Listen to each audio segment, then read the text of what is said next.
Paul Weissman got the call for help Monday night at his home in Connecticut. By Tuesday afternoon, he was flying to Puerto Rico on his personal plane, with food, water, and power generators as his passengers. You fly over Puerto Rico on the way to the airport, and you see the place is wrecked, Weissman told the Daily Beast. At night, a few streets and highways are lit up, because of people and businesses with generators. But the rest of the island was just pitch black. After landing on the island destroyed by Hurricane Maria last week, Weissman reloaded his plane, this time with young children, mothers, and senior citizens, and took off for the US. Weissman isn't a professional rescue pilot though. He's a Connecticut-based investor working with Patient Airlift Services, PALS, a network of volunteer pilots.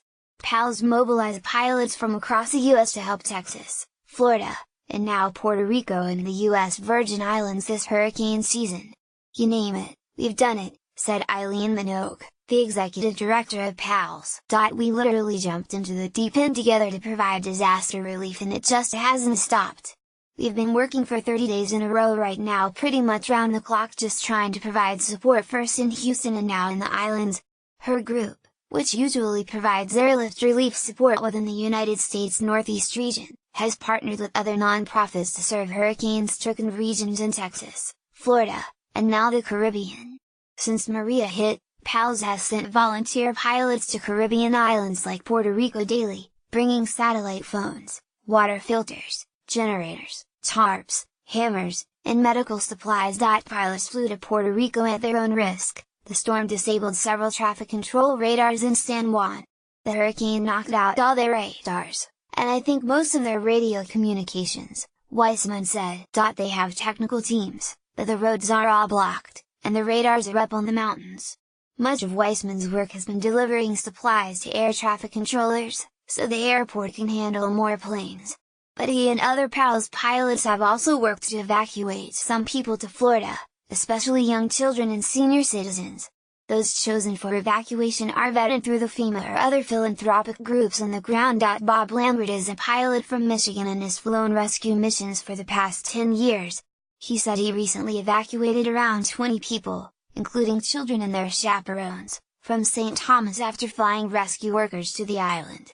What becomes a little difficult mentally when you evacuate people, is deciding who really needs to go first, he said.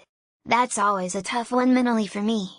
That's the emotional drain, making sure the people are safe and doing the best you can for the people. On Thursday morning, Weissman had evacuated 16 people, and was flying to Dominica, where he planned to evacuate more.